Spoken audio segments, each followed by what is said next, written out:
Liam Daly for X Athletics here in the aftermath of the 2012 CIS Women's National Rugby Championships, here with who is now a two-time national champion, Tyson Beukeboom. Tyson, thanks for doing this. Thanks for having me. So you've been through this before, but I have to imagine that it feels pretty good. What have the last 2 days been like? Just a whirlwind. Everyone's coming up to us saying congratulations. Everyone's excited. It's been a good last 2 days for sure. It must have. There are so many avenues that can go with this. What did it mean? It must have been a lot because it was an idea of redemption. That it must have been a lot that it was Guelph that you guys faced at the end. Yeah, for sure. It's definitely the best to get redemption after last year. It would have been nice to play a different team that we haven't played before, but it's definitely nice to have played Guelph last, as opposed to the Pandas. And again, just so many wonderful storylines that came out of the weekend. One of them would be, of course, that you guys did it here at home in Antigonish. That must have been pretty special to see 5,000 people crammed in Dolan Stadium on Sunday.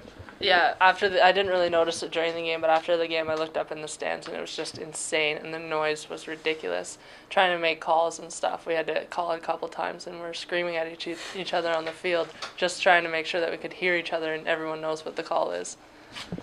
Going into the game, obviously, it started out a very, very physical battle before you guys pulled away a bit in the second half. Did you think they were going to come out that hard? I knew it wasn't going to be easy, and they weren't just going to roll over at Guelph. We've always had a huge rivalry, and obviously they were out to win. They didn't want second place; they wanted first place. But I also knew that if we kept pounding it up the field and hitting them hard, that they'd crack eventually. And then, as soon as the second half came around, we scored that second try. The floodgates opened, and the game was over. You guys did such a good job, pretty much all game, shutting them down defensively. But I'm wondering, based on what happened late in their semifinal on Saturday, if there was any consideration in your guys' head that you might have to devote a particular amount of energy to stopping Britt Ben.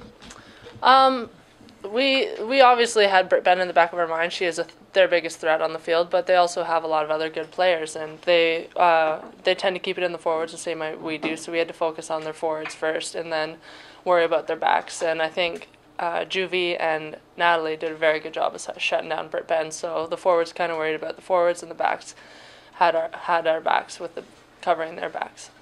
Well, and certainly because you mentioned it, Sarah Juvie was out of the game for 10 minutes on a penalty, and that was really when the adversity shined through for you guys, because not only did you hold it together, but you managed to score 10 points while she was up.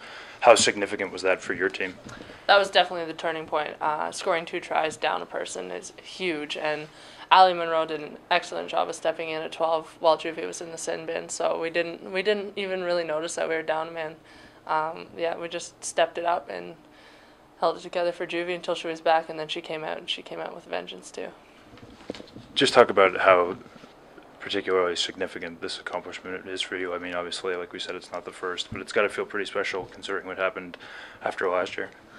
It's definitely very, very good, because it's also my last year. It's a great way to go out. I'm not sure about coming back next year. Mike's trying to get me back, but it's definitely a good way to end a career at X.